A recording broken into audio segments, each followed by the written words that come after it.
Good morning, good afternoon, good evening, good night. My name is Scott Mines, probably better known as HowlingMines here on the internet, and welcome along to my YouTube channel. You probably find yourself here because you have a passing interest in getting involved in Flesh and Blood, the TCG that's kind of taking the world by storm with its popularity across the tables right now. If you don't know who I am a Magic the Gathering content creator, and I have been for a couple of years now. And I've been involved in the trading card game space for about 13 years, and I love it. I wouldn't change anything for the world. And if you, like me, have an interest in Flesh and Blood and you want to get involved, you're coming from other card games, have some experience in the space, well, hopefully this little video series is going to help you get your foot in that door and understand the game a little bit better. We got 3 videos in this series. All of them are available on this channel now at your earliest convenience to kind of give you a gateway into Flesh and Blood, and then to take a little bit deeper along the way as well. This first video in the set is very much nothing but the fundamentals, the absolute basics. We're going to take a look at a couple of cards on the tabletop, inside of Tabletop Simulator, kind of walk you through them, what they look like, what numbers you need to be paying attention to, and exactly how the game works. In the second video, we're going to play a game with one of my local players at a snail's pace. So keeping things very slow, kind of walking through every card as we go, explaining to you what it does, how things are working, all the moving steps, so hopefully you can follow along as we play. And then the third and final game of this set is kind of picking up the pace a little bit more on that. We have a second game, same heroes as the first game, but a little bit faster, a little bit less explanations going on. So hopefully you'll realise you can follow along and you now have a better understanding of what's going on by the time you get to that video at the end. I've been really lucky to have some early results in Flesh and Blood here in the UK, and I love the game to pieces, and if I can do anything to make it grow, I'm going to try and do exactly that. So if you do like this video, you want to see more Flesh and Blood from me, consider subscribing, maybe follow me over on Twitch, HowlingMines, or Twitter elsewhere at HowlingMines as well. Come and have a chat, let me know what you think, and hopefully I'll see you for some more things Magic the Gathering and Flesh and Blood here on the channel very, very soon. Take care and enjoy.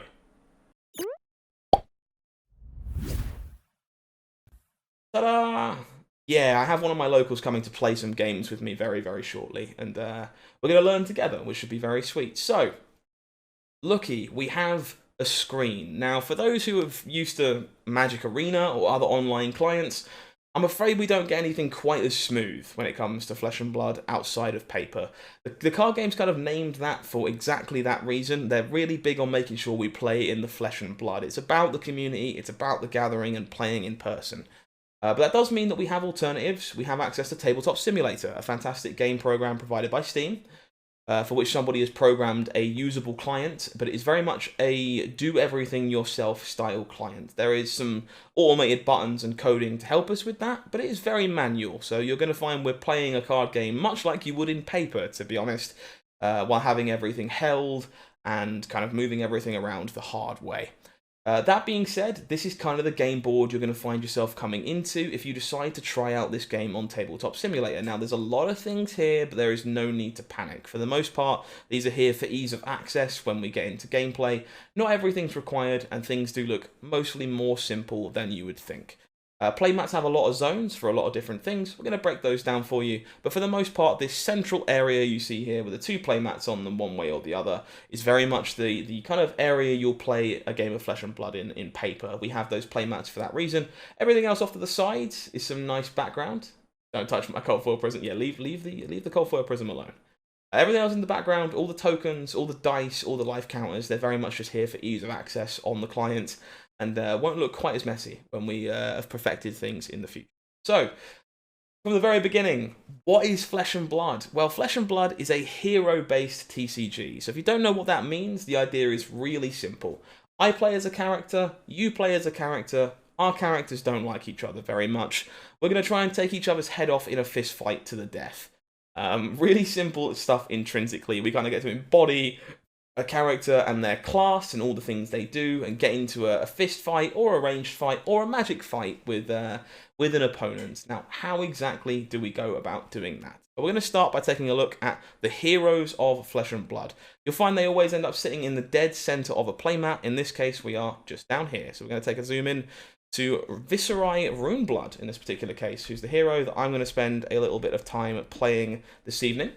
For the record, I'm not massively familiar with Viserai. He's not one that I have played much, But that means we get to learn together, which is really cool. Now, Viserai here, cool looking dude, pretty badass. You'll notice if you've come from the age of Magic that the artwork for this was done by Steve Argyle, who's a huge Magic artist and probably a name you vaguely remember. Now, Viserai here is what we call a Runeblade hero. See, there is in fact a little box tucked away at the bottom of the card down here that says Runeblade hero. The reason this is here is to explain to us what class we are. Heroes in Flesh and Blood embody a class. We get to pick what it is that we're about, and build our decks accordingly. Now, this is the restrictor in Flesh and Blood's case as to kind of the cards that we are allowed to play. If I choose to be a Runeblade like Viserai, I can't put cards in my deck that aren't Runeblade cards or generic cards. So if we printed things for other classes, you know, warriors and wizards and this kind of stuff, all those cards are off limit to me because I don't meet those criteria. You need your hero to meet the criteria of all the decks that you intend to play one way or the other. I am aware, Imushe, very much intend on increasing production quality in the near future if this is something that we end up doing. For now, we're going to do this quite rustically, as long as everything is legible and makes sense. So there are a number of factors you want to pay attention to on a hero card. The first, of course, that type line bar that we're talking about. And secondly, we've got two numbers just next to it. We have the one on the left-hand side, which is the intellect number. And the intellect in this game is essentially your hand size. It will be how many cards you're allowed to start the game with, and it will be how many cards you draw up to every single time the game tells you to refresh your hand, which in this case is at the end of your turn. So Viserai has 4. He'll be drawing 4 cards every time it's time for him to reset, and that's what that number tells us. The other one, of course, is his health total. Now, Flesh and Blood has 2 formats, much like many other TCGs. There are a number of different ways to play. You've got some more casual ones on the side that we can get to another time. The 2 competitive formats, they are very much Blitz and Classic Constructed. You tend to find that heroes have half the health total in Blitz and the full health total in Classic Constructed. So this is Viserai's Classic Constructed hero, so we have 40 health to play with in this particular case. Hey Robin, how you doing? Hopefully all is very, very well with you. So yeah, we have 40 health to play with in this particular case, and the young version of Viserai will have 20 for that reason. Those are the numbers you're going to want to care about on your hero card. Now, you'll notice there's a big old text box smack bang in the middle of this card as well. And that is because, of course, our heroes, they have abilities. They have things that are unique to them. They give us, something different to do that other classes and other heroes can't do. This means, of course, the game can have multiple rune blades, but they all play very differently because they're intrinsically about something unique. Now, Viserai here, he cares about playing Runeblade cards. He's going to reward you for sticking to your class, not playing generic cards, and kind of making the most of the synergies that you have baked into the class. Because whenever you play one, if you've already played a non-attack this turn, he's going to make you a Rune Chant token. Now, what on earth is a Rune Chant token? Well, pretty easy for us to explain that one to you as well, funnily enough. We have the token tucked away just here on the side that stay in the arena until they're destroyed. Now, rune chants basically are little auras that we can generate when we are a Runeblade. This is because we're very much akin to a D&D style spell sword. No worries, Imushe. Take care of yourself, my friend. We're a little bit about doing magic damage. We're a little bit about doing physical damage. We want to mix it up and attack our opponent on multiple aspects. So that it's kind of hard to prevent everything. Kind of hard to stop us from getting in one way or the other because you're too busy fighting over one of them. A Rune Chant token is the smallest way we can make magic damage. Every single time we attack with a weapon or with an attack, they blow themselves up and try to deal 1 point of magic damage to an opposing hero, in which case we'll call Arcane. So Viserai here, very much about presenting big powerful attacks that are slowly but surely making little teeny bits of magic as he goes to make it hard for our opponent to handle our entire offense. That's really, really cool. Gives Runeblades a very unique class identity, very similar to a spell sword, as I say, if you've kind of played other TCGs or tabletop games that are akin to exactly that. So we've had a brief look at Viserai and what he's all about. Now we're kind of going to look, I guess, fundamentally at some of the game mechanics of a game of Flesh and Blood. Now, when we sit down across from our opponent, they're going to show us the hero they've chosen to play as well. It makes sense, really, because if we were going to be in a fight with someone in real life, we would know who we were fighting against prior to the fight starting. They've got to approach us and get to us and all that kind of stuff. So we get to make decisions based on that information. You'll see we have 4 cards off to the side of our hero here on the left-hand side, which are our armor suite in this particular game. Now, in Classic Constructed, we have the ability to alter our deck before the game starts, but in both formats, we get to choose our equipment suite before the game starts. Now, this means that we kind of get to preemptively sideboard in a game that is best of 1. Now, I know best of 1 is off-putting for a lot of folks in the TCG space, but there is some upsides to it, especially when it comes to Flesh and Blood. Games can go quite long in Flesh and Blood. They're really decision-heavy and quite difficult to navigate, especially in Classic Constructed. Going much longer would be really difficult. You'll find some games can take up like 50 minutes in a best of 1 game, unlike something like Magic the Gathering. But the whole sideboard equation here does mean that we can better ourselves against the matchup before we have to, you know, worry about the fact that we're playing against someone that we're not prepared for. So if our opponent sat down and they're a wizard, well, we're not going to want to wear full plate armor against a wizard or big heavy armored bracelets against a wizard, because it turns out they're not going to stop magic very well. They're kind of designed to stop sword swings and harsh blows. And we want to prepare ourselves with, you know, maybe some anti-magic robes or anti-magic gloves or something to that effect to help us fight back against the wizard a bit better. That's kind of how the equipment suite works in Flesh and Blood. When we sit down, we get to choose what it is that we want to wear when we're going into the fight, so we can better prepare ourselves for who we are up against. In Classic Constructed, you get to do the same thing with your main deck before the game begins. You'll see that we have a small pile of cards just off to the side here on my right-hand side that I realise my cursor isn't actually showing on OBS, which is somewhat unfortunate. I should probably fix that. This little pile here, which is the cards I kind of intend to switch in and out before a game starts in Classic Constructed. We have to submit 80 cards, but we only have to present 60 of them in this format. So we get to pick and choose. When we know who we're fighting against, we can play 64 or 65 if we've got cards that are really good against a certain hero, or we can choose to really narrow it down and have the optimal 60 and take away some of the tech choices. But this kind of just lets us, you know, not fall into the pit trap of a best of 1 game in a lot of ways. We get to prepare ourselves ahead of time and make sure the game we're playing is as fair and as balanced of a fight as possible, almost like both heroes had some time to prepare themselves. We're going to take a quick look at the equipment that I'm choosing to wear as Viserai today, kind of give you a brief explanation of how equipment works and the kind of stuff it can do, and then we'll start looking at some of the other cards in the game of Flesh and Blood. You'll see that we have a small selection here on the side. We're going to start with our little headpiece over here, the Arcanite Skull Cap.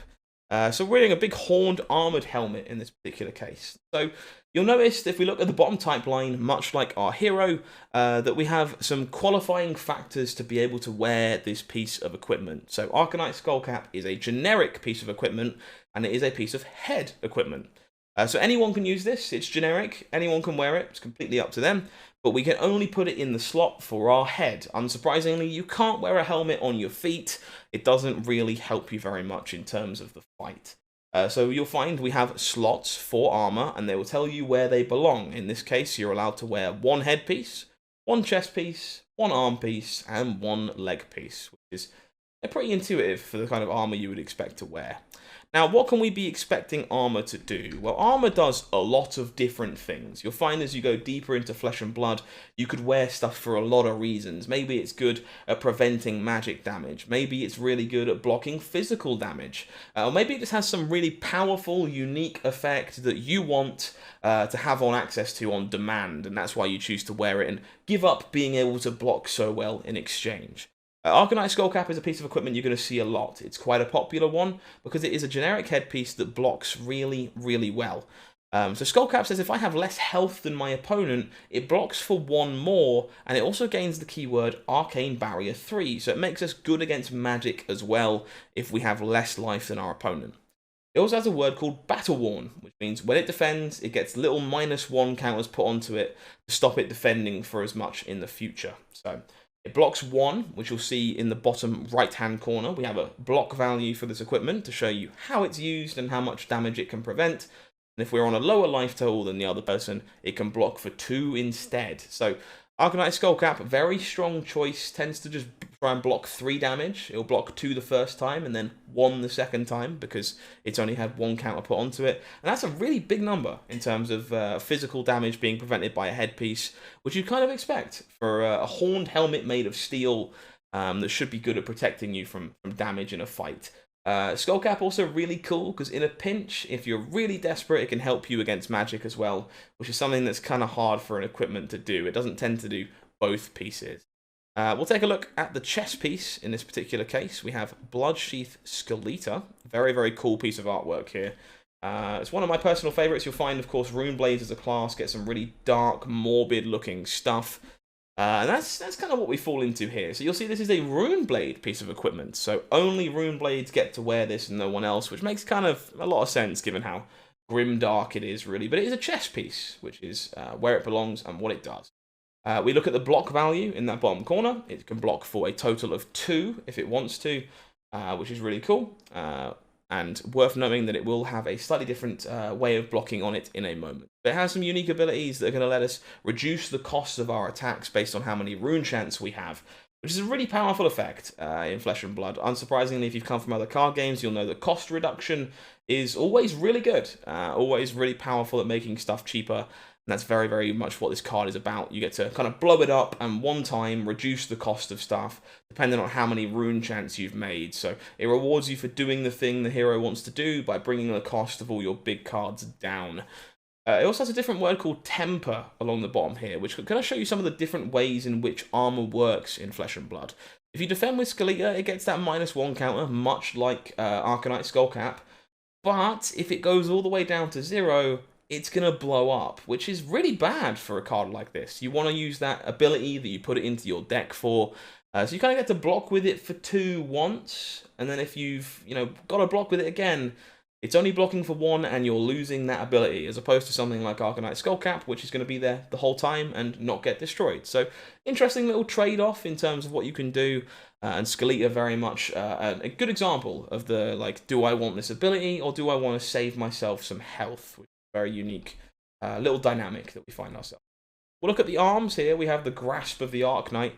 Also a Runeblade piece of equipment in this case. We won't break too much more of this. Kind of looked at the basics of armors here. Belongs on the arms. This one is special. It lets us make rune chant tokens once every turn if we want to. And it also blocks really, really well, which is kind of why it's a good choice for Viserai. And then we could take a look at Spellbound Creepers. We'll break down some of the more complicated stuff this card does a little bit later. It's a bit early to kind of go into the intrinsics of this one. It's a bit complex. But the Runeblade legs here, horned shoes, a bit brittle. They have a different blocking keyword at the very, very bottom called Blade Break. And if you block with them ever, they just blow up, which, again, very much the opposite end of the spectrum to Arcanite Skullcap. If you want that ability, you're not allowed to block with it. If you do block with it, it's going to shatter. And you kind of see the full spectrum of ways armor works by taking a look at Viserai's equipment. We'll go into the rest of exactly how this works after we've looked at the game a little more in detail, as it's quite a complex piece of equipment. So, we're suited up and we're ready for battle. Now, what does that mean exactly? How does the game work, I hear you ask? Well, really, really simple stuff, folks. When it's time for us to play a game of Flesh and Blood, we will both start with our intellect in hand. So if you missed that to start with, Viserai's intellect down here on his hero card is 4. So we're going to start with a 4-card hand in Viserai's case. We had to see some Flesh and Blood cards for the first time. I'm going to pop one out onto a table here. Take a look at what the cards in the main deck actually look like. So there's a lot of things going on a Flesh and Blood card. There's an awful lot of things for you to want to pay attention to understand how the game works intrinsically. It looks a lot more complex than it is. Don't panic. It's really simple once you have an idea of where you're looking. There are 4 areas on a card for Flesh and Blood you want to be paying attention to, and they all belong in the corners and the type line across the bottom 2 corners.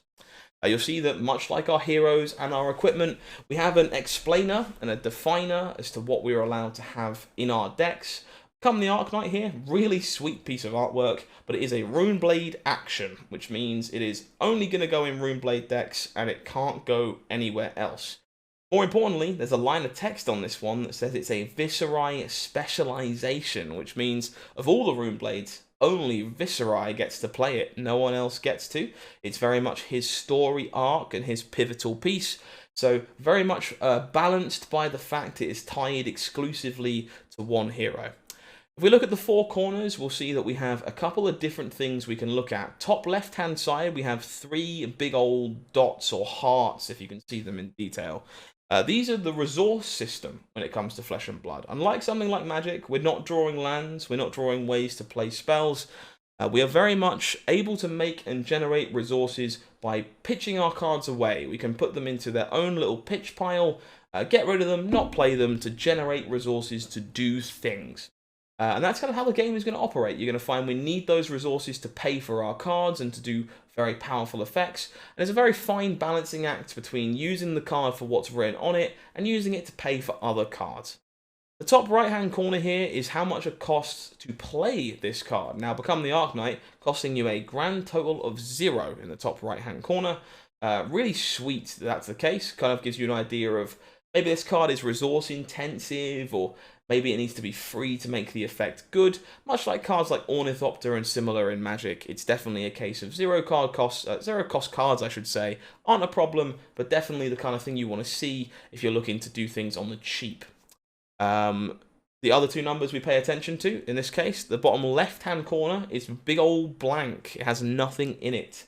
That's where the attack value goes on cards. In fact, we can take a really quick look if we take a peek at one of the other cards in our hand here, called Shrill of the Skullform. Bottom right-hand corner, left-hand corner, sorry. Directions are hard. You'll see a number 2 with the big old arrow indicator thing. That is the attack value. If we play this thing as an attack, that is how much damage it's going to threaten to do to our opponent. So Become the Arknight, not an attack. Shrill of the Skullform is an attack, and therefore has that value tucked away in that corner.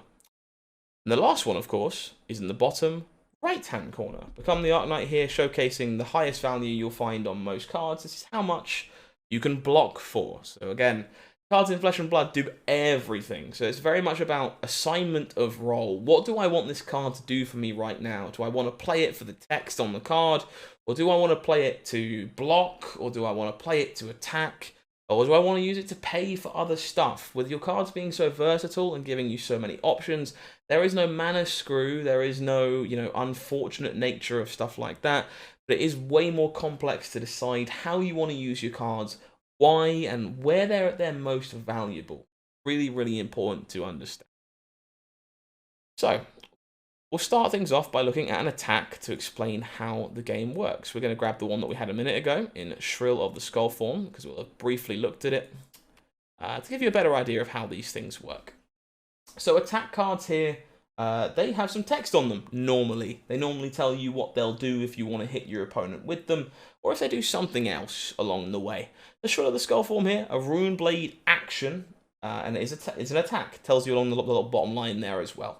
That says if we've played or created an aura this turn, it attacks for 3 more than it would do otherwise. So kind of rewarding us for those rune chants we were talking about earlier. You'll find that most cards in most decks are attacks. When you're in a fight, unsurprisingly, most of what you're going to do is kind of getting into the fisticuffs or the arrow firing or the magic springing. So you can expect to see an awful lot of that. It's very much how an attack looks fundamentally, which is very, very cool. Once we have our 4 cards, let's say, for example, we are going first, because everyone wants to go first in card games, right? That's just kind of how it works. In Flesh and Blood's case, we start with a grand total of 1 action point. Action points are something you'll get used to really quickly. It is very much a fundamental part of Flesh and Blood. The important part to remember, of course, that we start every turn with 1 action point. Now, you don't need an action point to do everything, but you do need an action point if you want to do anything that is called an action. So if we take another look at Shrill of the Skullform here real quick, it is a Rune Blade action pack. So if we wanted to use this card and play it and do something with it, we need that action point. It's not enough that we can just play it. We have the 2 resources required to use it as a card.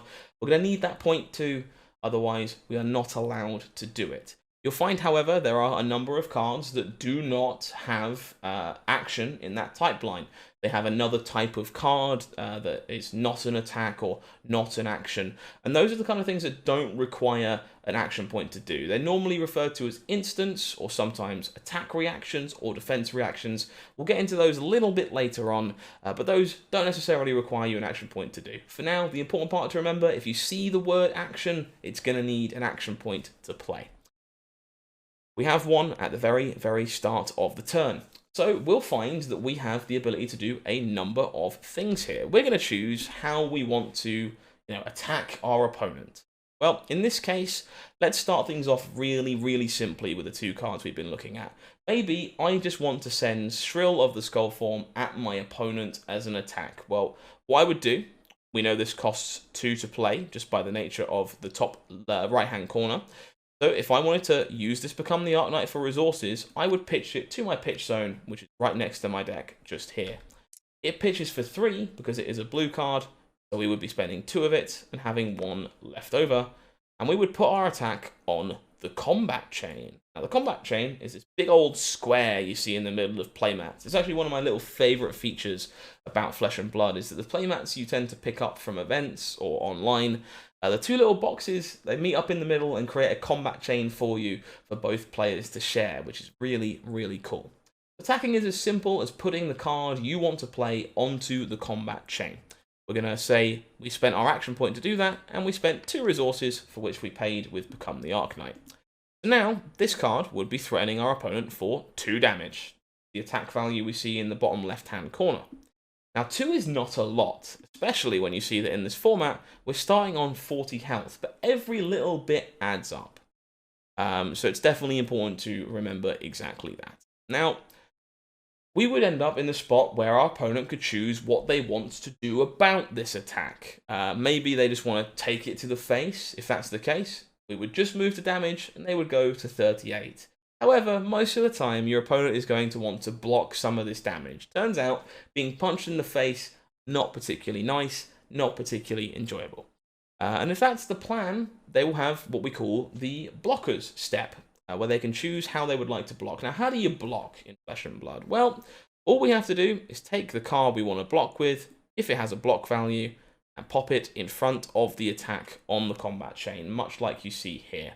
So in this case, we'll once again just punch in real quick. If we look at this card here, Rune Flash, it has a block value of 3, which is pretty good. You'll find that a lot of attacks, for the most part, have 3. It tends to be a trait that you see here.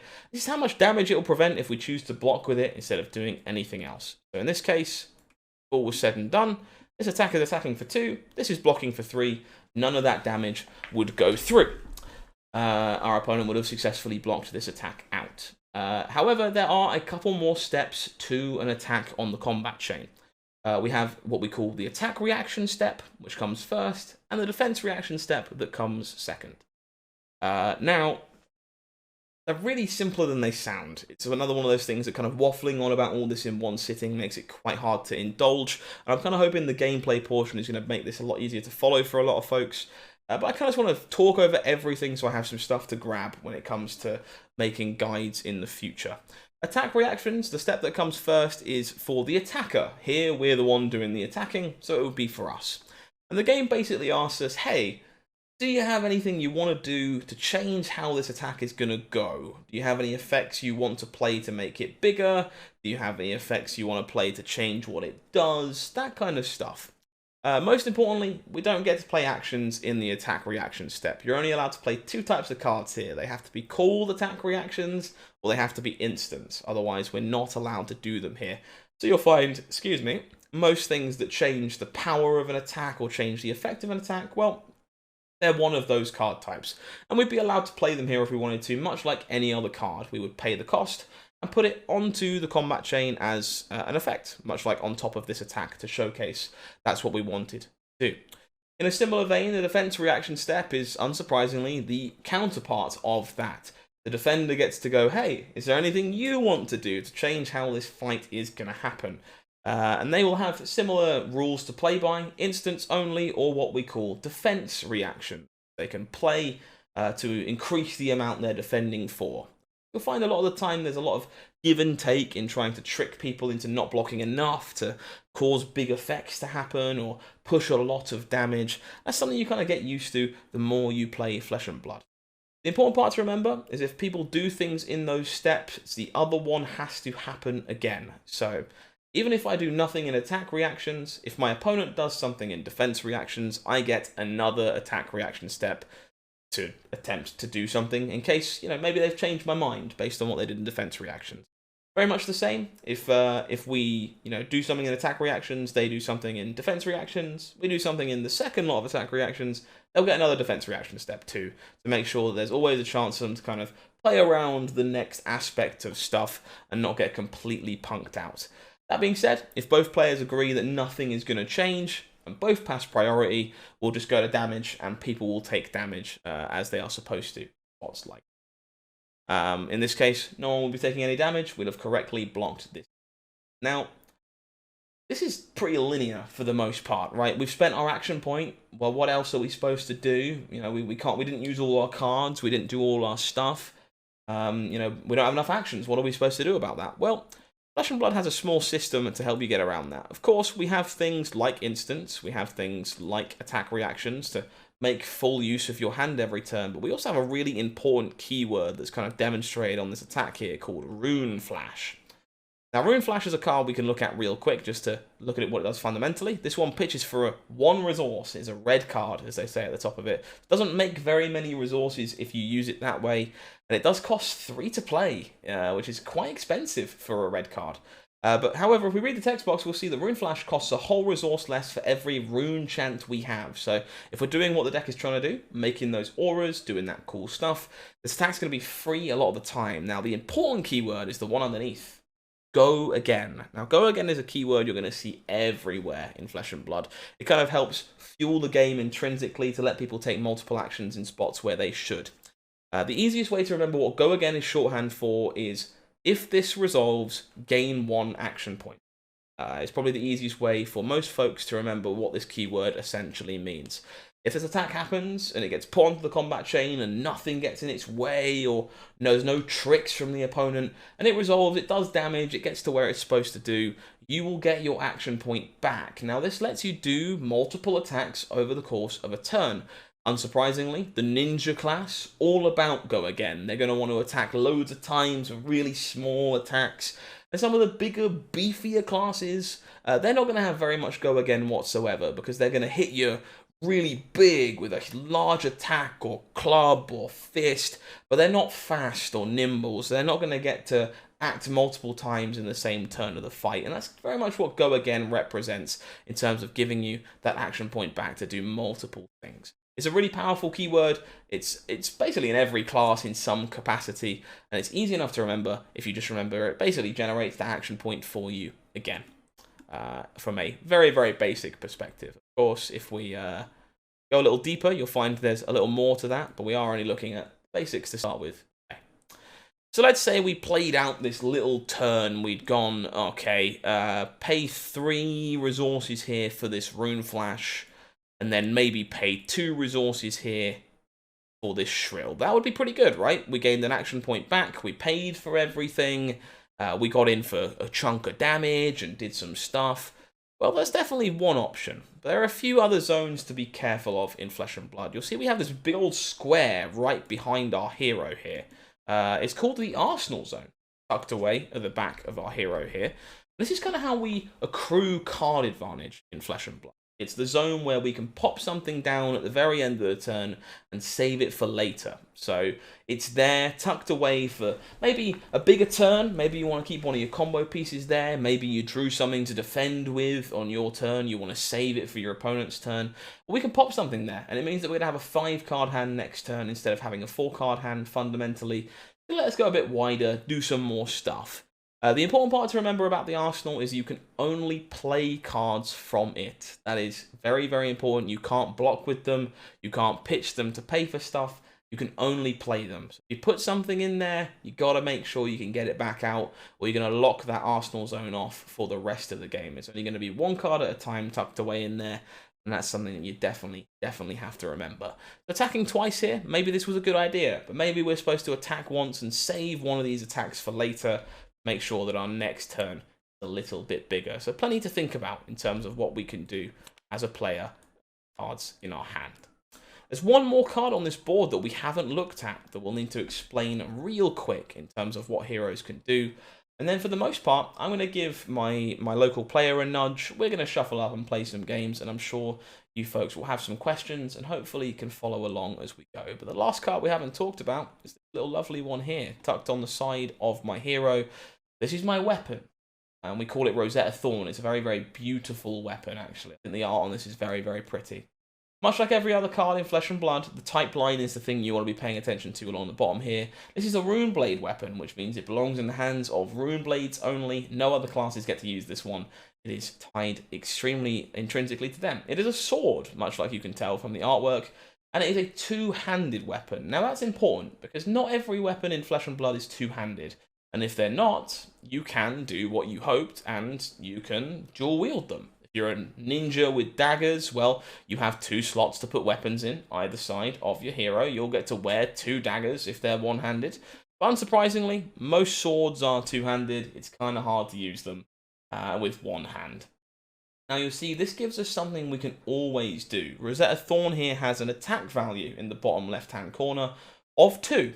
And it says, once per turn, action, for a resource, it can attack. Now, you'll find this is really important in Flesh and Blood when it comes to managing when to attack with your weapon and when to attack with cards, that you actually have. Maybe it lets you save more cards for later if it's a bit cheaper. Maybe you don't want to run out of cards in your deck. Or maybe your weapon has a really powerful ability you want to make sure you're using on a regular basis. But definitely in the more controlling matchups and stuff like that, you'll find that you can have access to a weapon to make sure you have stuff to do later. You're not wasting cards into the control decks, which is really kind of important. Rosetta Thorn has a really cool little ability tucked away on it too, that whenever you attack with it, if you've played both an attack and a non-attack, it will deal 2 arcane, the same kind of damage as our rune chants, the magic damage we talked about earlier, which is very much an embodiment of Rune Blade as a class. You are a spell sword, a little bit of physical, a little bit of arcane, trying to do your best to split the difference and attack people in multiple ways. So very appropriate weapon, definitely showcases kind of what the class is about. Now, there is definitely a lot more moving pieces to Flesh and Blood. It's just kind of the nature of the game, and it's very, very hard to explain everything in a pseudo walkthrough. It's a complex TCG, of course.